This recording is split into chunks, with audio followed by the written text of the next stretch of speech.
아침 목사에 오신 여러분들을 환영하고 축복합니다. 하나님께서 새로운 날을 허락하셨는데요. 새로운 날을 걸맞는 새로운 은혜로 오늘 하루 우리의 인생을 지켜주 믿습니다.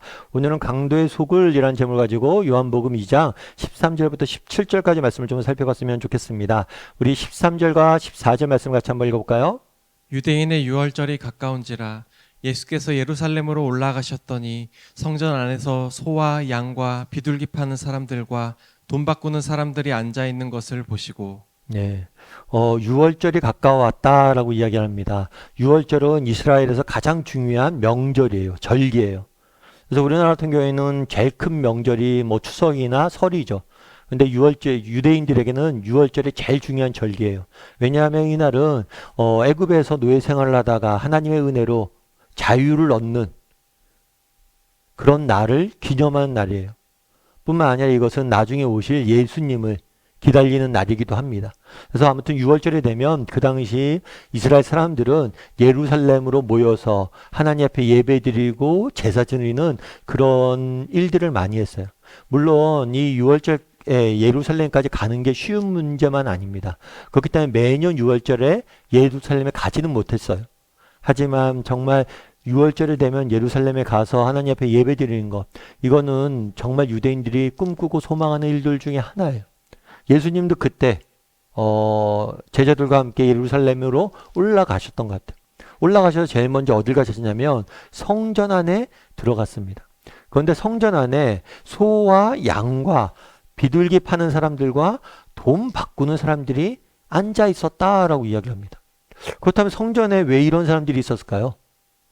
그 당시에는 성전은 어떤 곳이라고 봤냐면 거룩한 곳이라고 봤어요.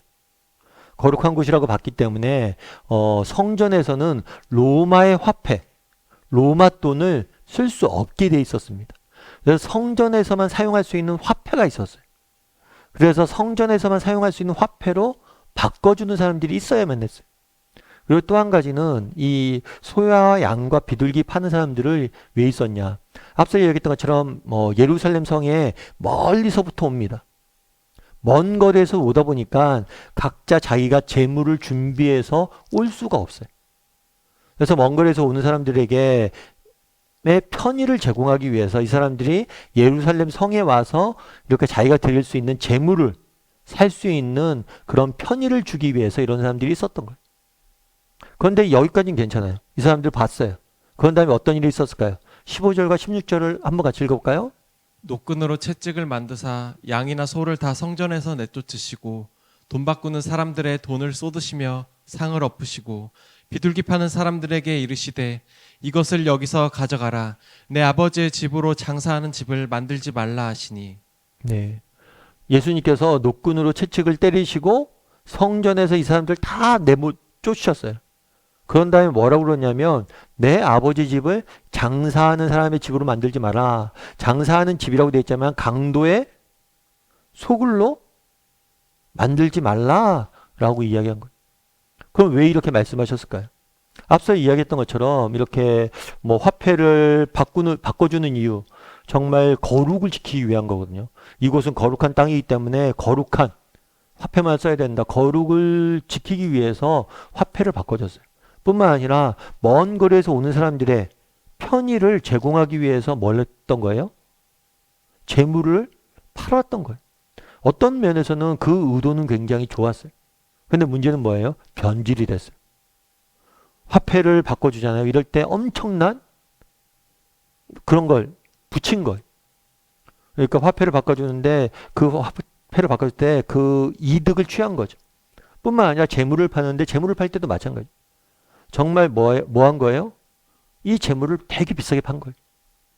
그리고 심지어 어떤 경우가 있었냐면 멀리서 재물을 갖고 옵니다. 그러면 이 재물이 처음에 가져오면 이 재물이 제사드리기에 적합한 재물인지 아닌지 분별을 해야 돼. 그런데 다른 사람들 갖고 온 재물들은 무조건 불합격이에요.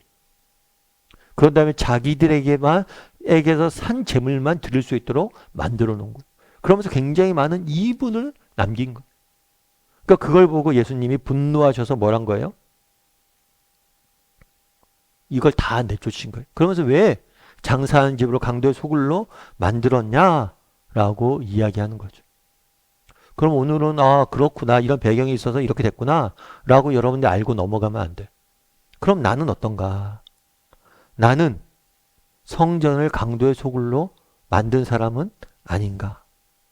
물론 우리 중에 정말 그런 사람이 있어서는 안 됩니다. 교회 나올 때 비즈니스를 위해서 교회 나온 사람이 있으면 안 돼. 장사하려고 교회 나오는 사람이 있으면 안 돼.